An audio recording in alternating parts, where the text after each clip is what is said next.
Coming up on 2020 on ID, a glittering city and the dark side of greed. It's a story that has everything in it. Drugs and millions of dollars, kidnappings and crime. A self-made millionaire who had it all. Houses, cars, a beautiful wife. Now they wanted it too and would do anything to get it. They say we kidnap him. We'll shake him down, and then we'll let him go, and that's it. That was the plan. The problem is it turned into a lot more than that. Now, I got 2 bullets in this gun. They would take me to a chair, put a gun to my head, cock the hammer. And that starts the making of the perfect crime. If you don't take them off the street, they're going to do this again. Hot, violent, Look behind you, I'm coming for you. and inspired by envy and betrayal. I'm gonna get you. Revenge for real. Miami. Welcome to 2020 on ID. I'm John Quinones. Sometimes the truth really is stranger than fiction. You're about to see a true life tale of betrayal and revenge, full of so many twists and turns and life and death drama that it's hard to believe it actually happened. As first told in 2013, this is the real story, with interviews from the real people involved and dramatic recreations based on what actually happened. It's set in Miami, the kind of town where luxury can blur the line between fantasy and reality, and envy can turn to murder. They say living well is the best revenge, and self-made millionaire Mark Marcelo Schiller was living well. I started creating businesses since I was 9, finding different ways to make money. I would stand outside of the supermarket, Wallbounds in Brooklyn, and offer to carry people's groceries home for a dime a quarter. He grew up poor, first in Argentina and then New York. Come on, you ready? But now he had a beautiful wife and 2 beautiful children.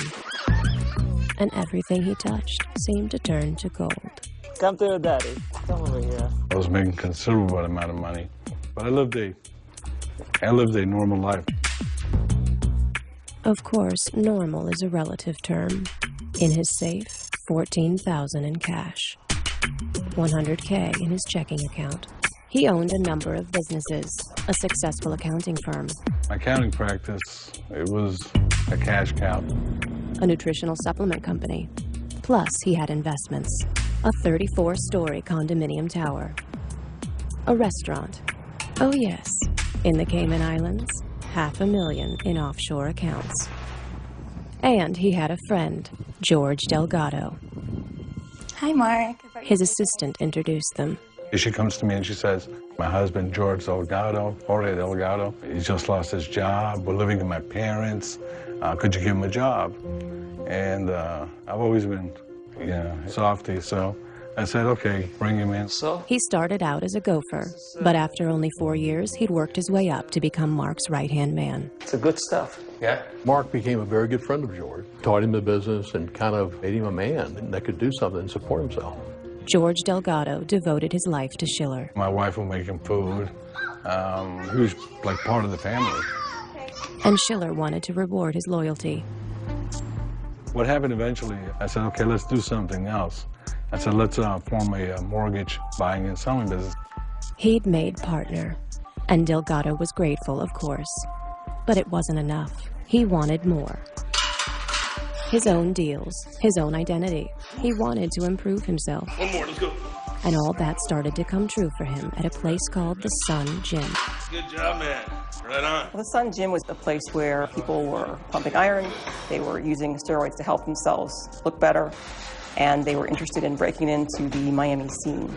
And no one was more interested than the manager of the gym, Danny Lugo. They're about to check him out. Lugo was a very personable guy. He looked sort of like a thug, but he was a very charming man. He was, for lack of a better term, smooth. He had wives that he divorced that still would do anything for him. If you had to pick a word, you'd say he was the brains behind this organization. But I have to say that's really stretching the word brains. But you don't have to be smart to be dangerous. And Lugo was soon filling Delgado's head with ideas. Not all of them 100% legal. So what are you doing tonight? Right from the get-go, I didn't like him. He was one of these characters you can tell was bad news. So, Lugo had a criminal record for fraud, and Schiller says he told Delgado not to trust him. I pulled him aside, who's this guy? He's a friend I made at the gym. You're going to the gym? And I said, you gotta be kidding me. He had to know Jorge. He was a slim little guy. He's not a gym type. And that's when Mark starts to try and pull away from George. Hey, Mark. When Delgado started getting into shady business deals with Lugo, Schiller says he finally cut him off, dissolving their partnership. I'm not signing this. I go, listen, last thing I'm gonna tell you is if you stay friends with Lugo, you're gonna end up getting in trouble. Just remember these words today. And that was the last time I talked to him. Delgado was devastated. What was he going to do for money? He was back to square one. George Delgado feels at some point that he was shortchanged. He actually had George believing somehow that Mark had cheated him out of $200,000. And George felt he needed to be vindicated. George Delgado wanted revenge. Gym manager Lugo and his buddy Adrian Doorball commiserated. Nice. And took him to the place they always went when they wanted to think. They told Delgado Schiller wasn't his friend. What's up, buddy? What's on your mind? Why you look so They told him Schiller had ripped him off. We're here to help. And they had a novel idea how to get what was owed to him. I'm thinking, we kidnap him. Coming up, what drives a man to betray his mentor? They all wanted what they didn't have and decided that it would be theirs for the taking. They have tasers. They have guns. Come on, come on! What Schiller didn't know was what these guys were going to do next.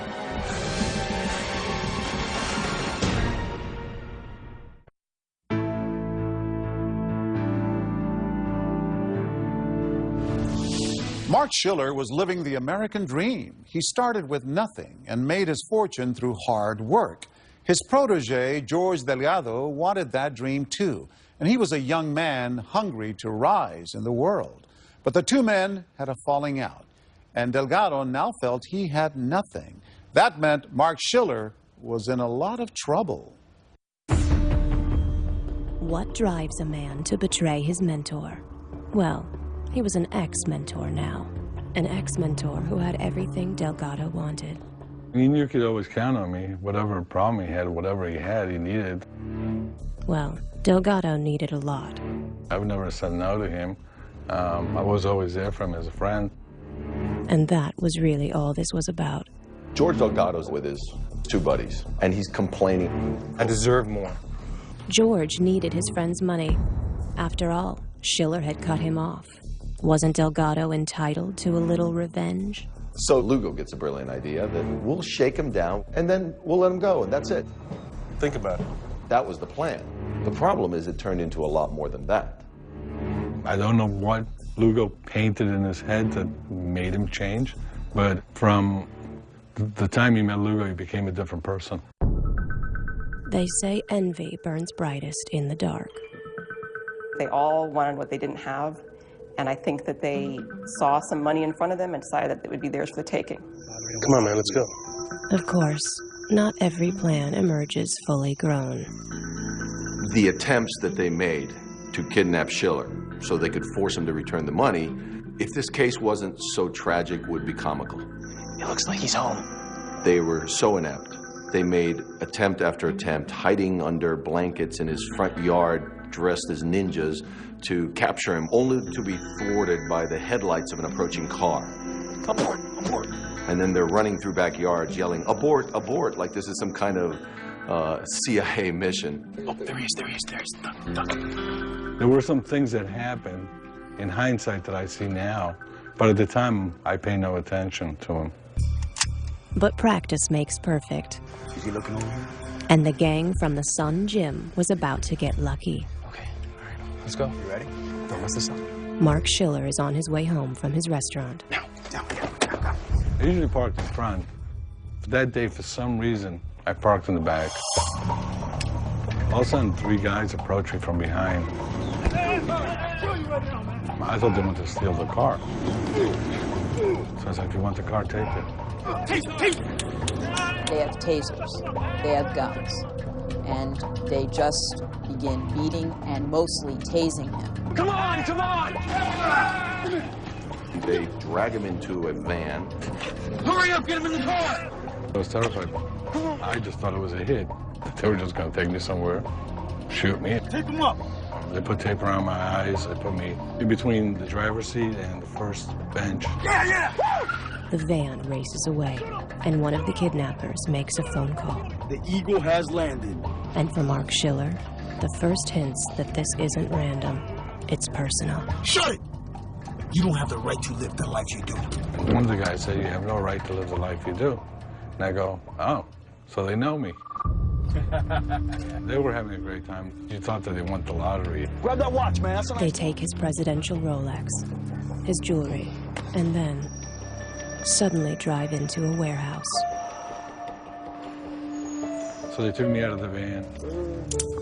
And that's when basically the torture begins. Then they started beating me with a bat, shock, punching. They were taking turns, I guess.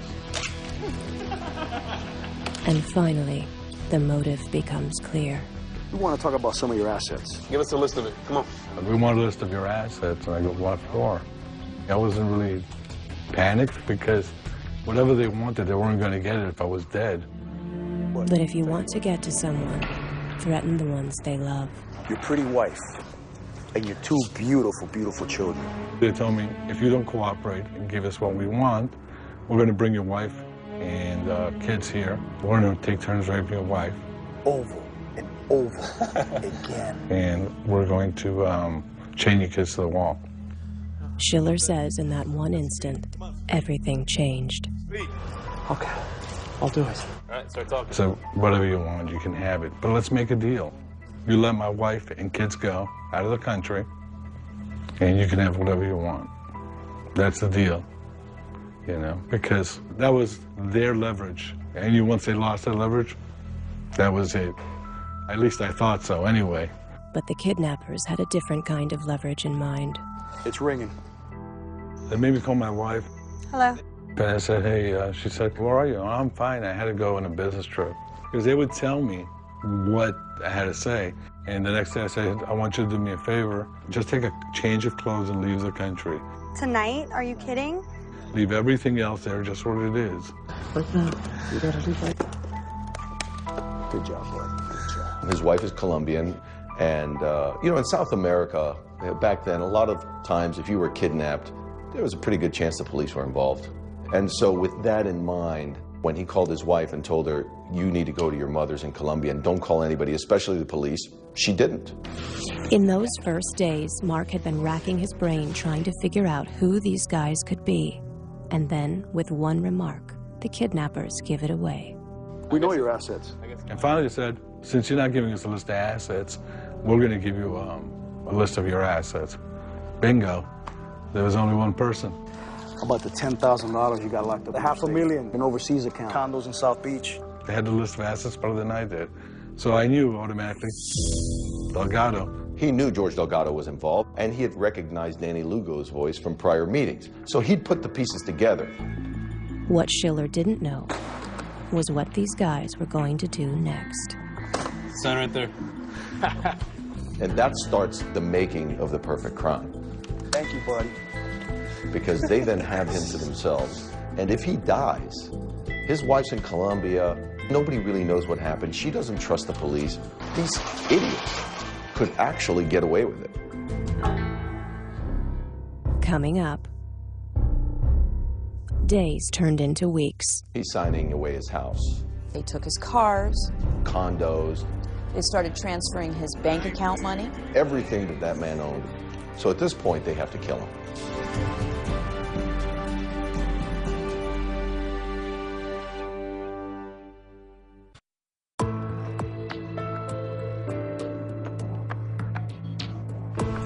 George Delgado and his friends have kidnapped Mark Schiller, Delgado's former mentor. They've beaten him and threatened his family unless he turns over his assets.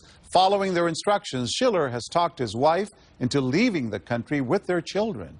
As bad as all that is, the really bad part hasn't even started yet. And Schiller knows that his once good friend Delgado is one of the men responsible.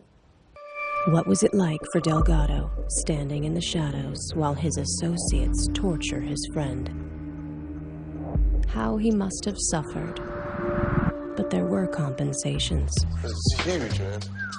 Look at this. Before Mark's wife and kids were even on the plane, they had moved into Schiller's house. They liked that house. In the mid-90s, that was an expensive house in Miami. It was in a gated community in an upscale development.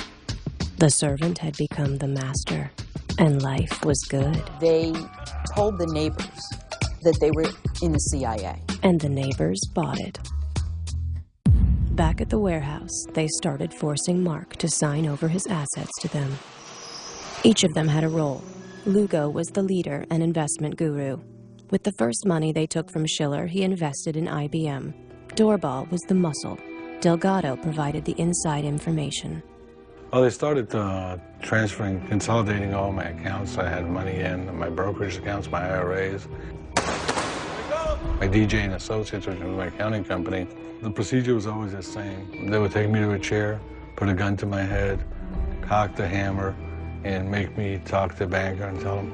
And a couple of times I had problems because some of these people knew me. Hi, this is Mr. Schiller here. They knew this was normal. If he refused, the cruelest game of all. Finally, they said, we're going to play a game. Let's see if you know the game. Now, I got 2 bullets in this gun. It was Russian roulette. Spin the thing right next to me so I would hear it and fire it. During those weeks, they did more to him than I think people suffer as prisoners of war in horrible countries. So they pulled the trigger right. They would all start laughing hysterically, and they were all like, they couldn't stop. BAM! There was some of it that clearly was just for pleasure. All of a sudden I hear fire. Then again, fire. And 6 times they burned my arm. I mean, my arm was all burned. It wasn't like they would hit him or burn him or torture him when they wanted him to sign something and he refused. They were getting their jollies off here. They were getting excited about torturing this man for no reason. I was just numb. I mean, it was just, you're almost to the point where you're going to be unconscious. They fed him very, very little. He lost, according to him, about 40 pounds. And each day, another asset disappeared. Sign right there. They're putting documents in front of him and saying sign. Now, he can't see. He's just putting his pen down, they're putting it on the paper, and he's signing his signature. Days turned into weeks, and they realized, why stop at just a couple of $100,000? Why not take it all? His companies, his real estate investments, his offshore accounts in the Caymans. He's signing away his house. They took his cars. Condos. They started transferring his bank account money. Everything that man owned. It was actually kind of remarkable that one of the checks was signed sideways. So on some checks, his signature goes across, on some it's below the line, and on some it's actually vertical.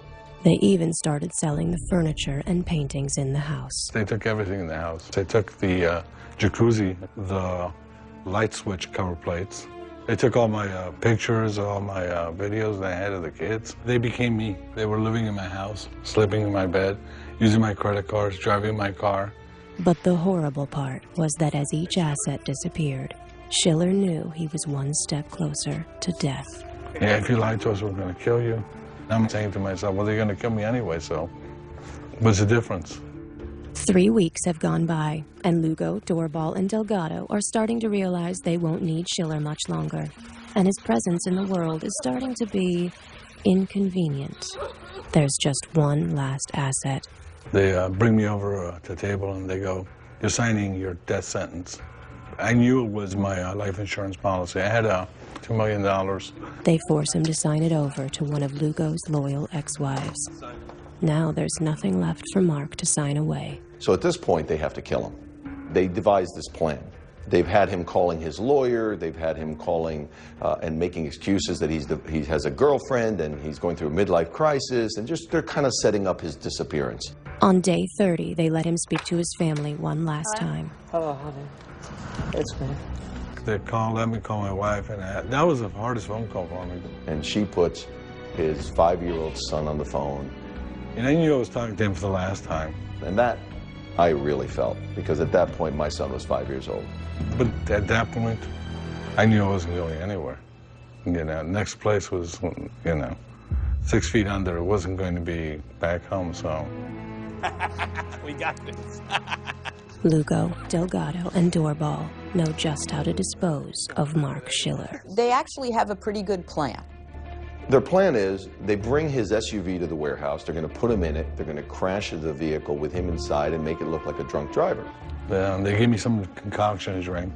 Come on, man. Have a drink. Have a drink. It's good for you.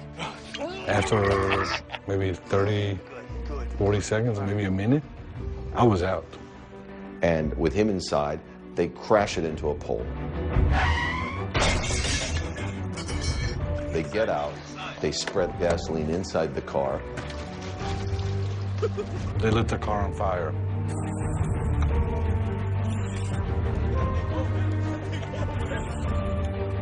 Their revenge seems complete, and now 2 million reasons to make a fast getaway. But just as they're about to leave, the most annoying thing happens. Somehow or other, I was able to get out of the car. The flames revive him enough that Marcelo Schiller opens the door to the car and stumbles out of the flaming car. Mark Schiller still isn't dead, but Doorball and Lugo are up to the challenge. Doorball is screaming, "Run him over." Run him over. Run him over. Boom, they drive over him with their car. And then they put it in reverse and they back over his body. So at this point, he's got to be dead. They say if you want something done right, you have to do it yourself. But there's one small problem. Schiller isn't dead. Coming up. I survived. Who would have thought that he would survive all of that? But he did. I woke up and I said, oh my God, I'm alive. And now, he wants revenge. If anybody did that to you, wouldn't you want to get back at them somehow? I'm gonna get you. Look behind you, I'm coming for you.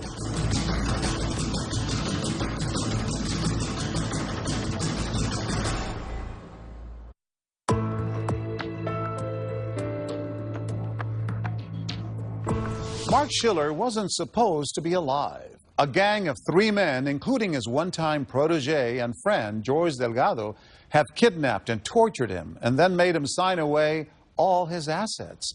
Then they put him in a car, crashed it, burnt it, and when he somehow crawled out, they ran over him twice. It should have killed him, but it didn't. They say every awakening is sweet, but some are sweeter than others. Marcelo Schiller wakes up in the ER. You know, I woke up and I said, oh my God, I'm alive. Not that everything was perfect. And the pain was just, couldn't be described, the pain I was in. His pelvis was shattered when the car ran over him. His bladder had been ruptured, and surgeons had to remove his spleen. Who would have thought that he would survive all of that? But he did. Mark Schiller calls private investigator Ed Du Bois from his hospital bed. It was hard for me to focus on this rambling, slurred speech story. Can you send me to security guards right away, please? So he calls Ed Du Bois, and Ed Du Bois says, look, if these guys really want you dead, and I put a guard at your door, they're going to kill you and my guard. And I had no idea whether the story was true or not, but if it was true, then he should leave. Leave as soon as possible. His immediate need was to survive. When Schiller's name didn't show up in the newspapers the next day, the gang realized he might not be dead. They had a living eyewitness that could put them away. So I would think that that would be the reason they'd be looking for him. And in fact, they already were. So they start calling hospitals. And Jackson Memorial Hospital says, yes, there's a Marcelo Schiller here. We left at 8 o'clock, and at 10 o'clock they came in. As they're walking the halls of Jackson Memorial Hospital, Marcelo Schiller is on an air ambulance flight to New York. They came very close to killing him a second time. Mark Schiller is alive, and now He wants revenge. Just before he boards a plane to New York, far from the reach of the gang, he calls George Delgado. I'm gonna get you. Look behind you, I'm coming for you. Well, I mean, just look at it this way.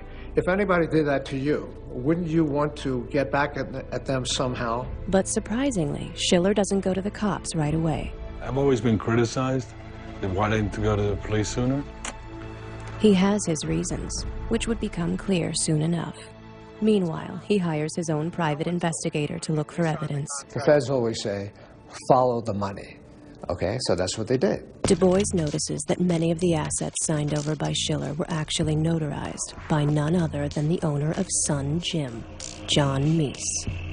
And John Meese was a guy that went to the same high school as I did. Meese tells Du Bois it's all a misunderstanding and sets up a meeting. But Lugo and Delgado are late.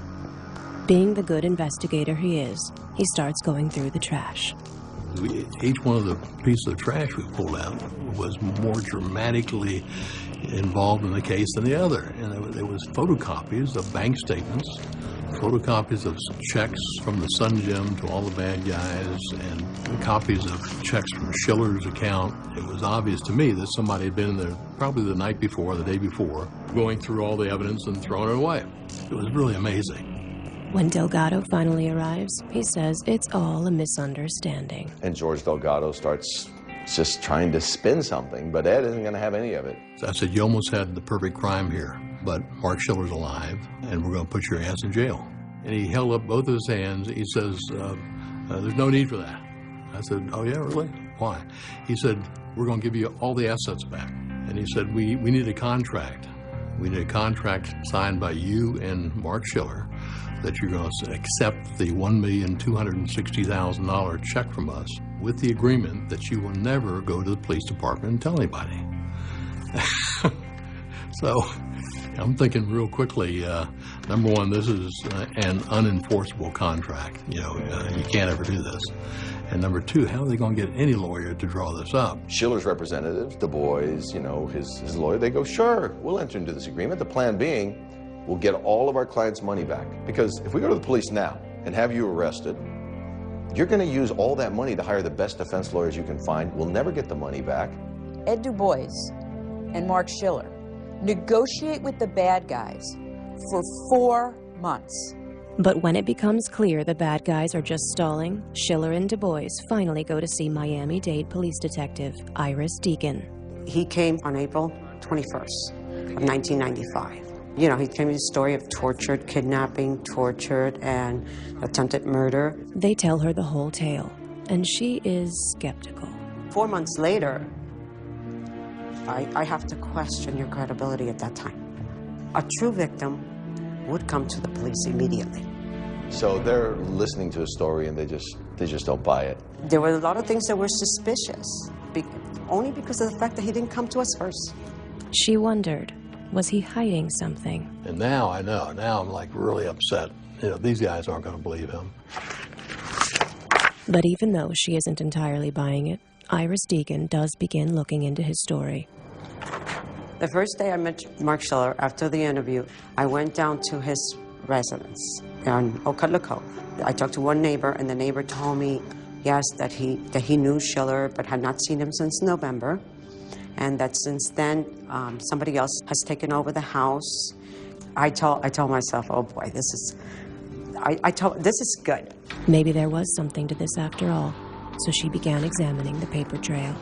I had started to get the subpoenas for Schiller's offshore accounts. But meanwhile, the bad guys are still living large.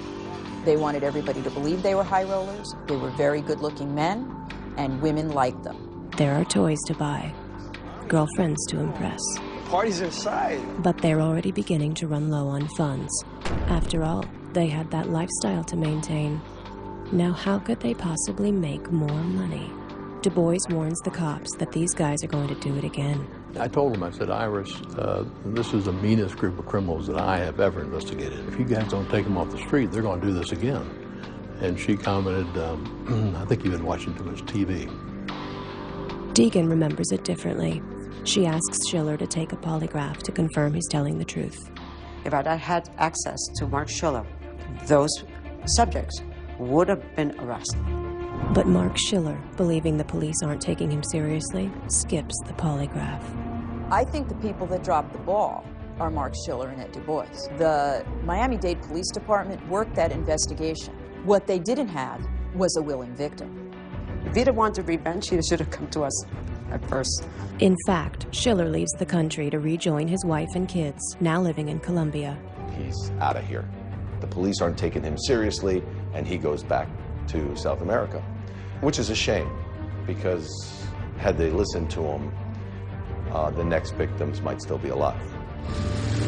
Coming up, another day, another millionaire. Hey, who is that? Grigo, my ex-boyfriend. And she says, oh, that's my ex-boyfriend. He's very wealthy. That was their business plan.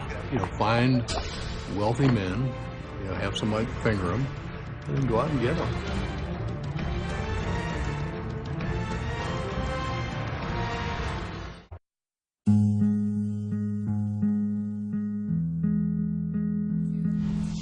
After surviving a brutal attack, Mark Schiller has two goals: get his money back and get justice for what he suffered. But his attempt to negotiate for his money has failed. And when he goes to the police, they aren't sure they believe him. Delgado and his crew are still on the loose, and Miami's crime rate is about to go up. The Sun Gym gang was running out of money and looking for a new target. Who owns that one, you know? They were just about to find him. In the 90s, in exclusive Miami social circles, yellow was the new black, and everyone loved to show off. Hungarian millionaire Frank Griga fit right in. And he was a guy who was living the American dream. He had a beautiful house in Sunny Isles. He had a beautiful girlfriend. He felt like the world was his, and it was. Griga had made his millions in a new all-American innovation, phone sex. He had a yacht, a palatial mansion, a bombshell girlfriend named Christina Furton, and now a set of stalkers who were looking to pull off a repeat performance of what they'd done with Mark Schiller. It was Doorball who had found him. Noel Doorball is sitting there with his girlfriend, stripper, going through her photo album, and he sees a picture of this young guy next to a beautiful yellow Lamborghini, and he said, Hey, who is that? Grigo, my ex-boyfriend. And she says, oh, that's my ex-boyfriend. He's very wealthy. They had a business plan. That was their business plan. You know, find wealthy men, you know, have somebody finger them, and then go out and get them. That was who Danny wanted to be, and that was who Doorball wanted to be. They wanted to be Frank Griga, but they weren't. I would say about $1.5 million, $2 million. Lugo and Doorball approached Griga with a business deal and asked him and his girlfriend over to Doorball's apartment. They bought everything they need for the kidnapping. They bought Rompum, a tranquilizer that is used on horses. They're going to take everything they had, just like they did with Marcelo Schiller. There was a ruse, a plan. Doorball would take Frank into the bedroom. Definitely want to take a couple days, think about it. But right from the start, it goes terribly wrong. Danny Lugo is sitting with Christina Furton, and Noel Doorball says to Frank, oh, come on in the bedroom. Put some cables through the roof. Nice. But she starts hearing this clamoring and this banging and all this stuff, and she gets up and is shocked to find Griga in a chokehold and is basically killing him. Doorball was a steroid user, a man that I don't think knew his own strength.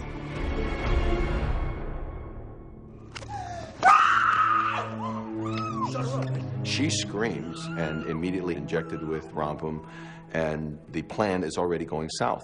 Dude, he doesn't have a pulse. What the hell? Before they ever get a dime, Frank Griga is now dead, and they don't have a penny. Certain recriminations are voiced. You saw him, bro. He started fighting with Jeez. They amuse themselves until she starts coming to. They resolve that they can at least get Christina to get them into Griga's mansion. And as she comes to, she starts crying and asking to see Frank, who she saw just hours ago being murdered. And they say, we'll let you see Frank. What are the codes to the house? I don't know it. I don't know. They slap her, They ask her for the codes. But they've injected her with horse tranquilizers, so she's not the most coherent, and she's certainly not the most cooperative. But they keep pushing her, and they inject her with some more, and she rattles off some numbers, which they write down. Lugo drives to the mansion, but the code doesn't work, so he calls Delgado and Doorball, who were at the house. Danny Lugo, on speakerphone, dials Noel Doorball and says, I need another code. The code didn't work. Get one. Hold on. And at this point, Doorball gets back on the phone, and his words to Danny is, Yo, man, this bitch is cold. Christina was shot with enough horse tranquilizer to kill 4 1,000-pound horses. So now they've got 2 dead bodies and not a dime. So what do you do? Mr. Lugo went to Home Depot and used his own credit card to purchase power saw to dismember the bodies. And the case is particularly gruesome in that respect because the chainsaw gets caught in Christina's hair and it tangles up and it won't work. So they just throw it aside and they pull out their trusty axe. And they were put into one of those big oil drums. Then they disposed of them someplace in the Everglades. They say each man's death diminishes us. But does it diminish us less if we get to drive his Lamborghini? Meanwhile, Frank and Christina are missing, and their friends and family are frantic. They call the police. And where were they last seen? Well, they were last going to dinner with Danny Lugo and Noel Doorball. And somebody goes, what? Your life insurance policy. Weren't those the 2 guys that Schiller guy told us kidnapped them? Homicide asked me if I was investigating the Mark Schiller case, and I told them I was. And they told me there had been a kidnapping. Well, I felt terrible, of course. And all of a sudden, everything hits the fan. You know, screw them. You know, they're paid to be detectives and do the case right, and they didn't do it. I got a call from Ed. Tells me that they did it again. 29213 18th Avenue South. On June 3rd at 7 a.m., 75 police officers swooped in to arrest Doorball and Delgado and their accomplices. Do you see Delgado? Where is he? Noel Doorball, George Delgado, all in custody. As they were being arrested, was each of them already starting to think about how to save his own skin? I didn't know at that time whether any of the defendants would wind up testifying against the other defendants and cut some kind of a deal for themselves. In fact, it would be George Delgado who ultimately cuts a deal. The man that betrayed his mentor would turn on his friends. He flipped right away. We made a deal with the devil. We wanted to know the information that we couldn't know because we weren't there. Who is it going to be that's going to be the least culpable, even though they're all bad? Doorball initially admitted to the abduction, but then stopped talking. Lugo had fled to the Bahamas, but was soon apprehended as well.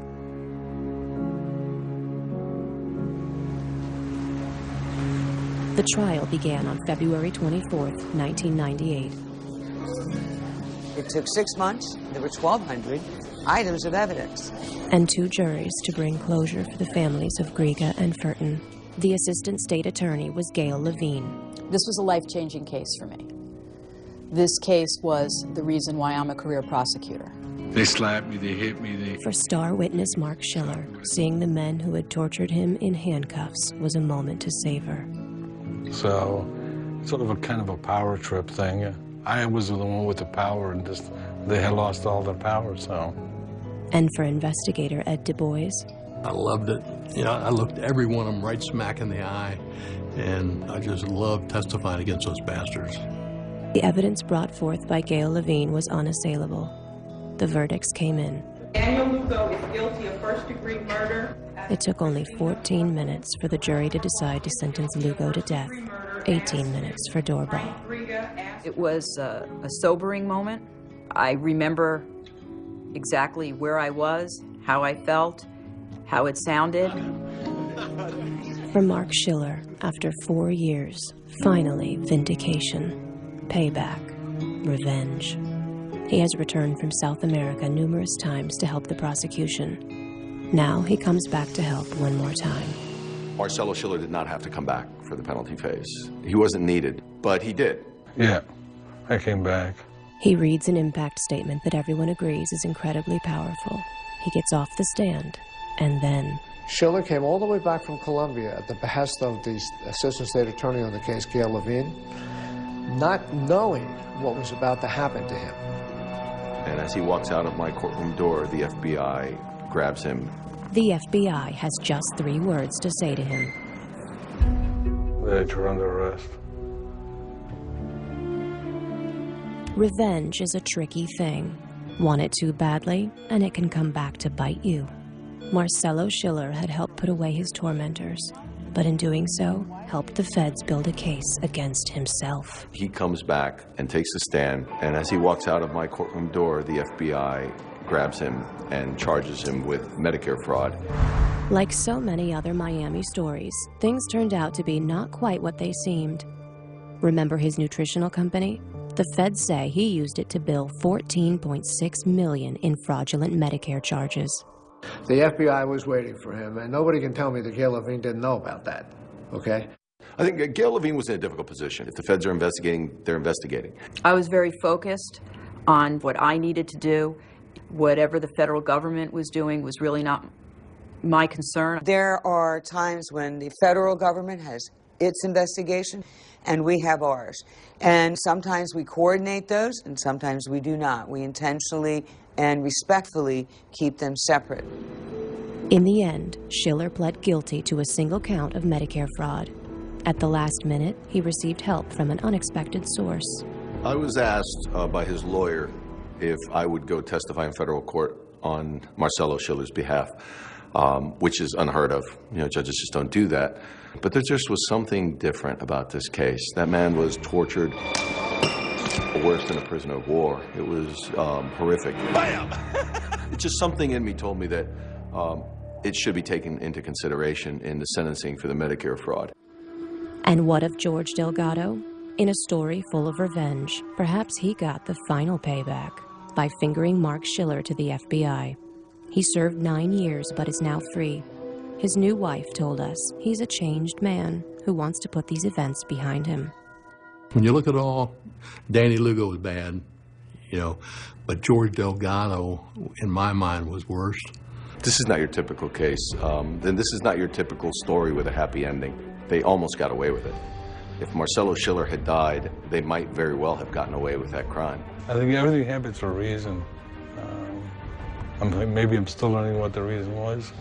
Well, it's a story that has everything in it. It has fast cars and beautiful women and drugs and millions of dollars, kidnappings and crime. And in that sense, yeah, it's a Miami story. As for the lack of resolution, the lack of a clear hero, I think that's just life. Mark Schiller served 46 months.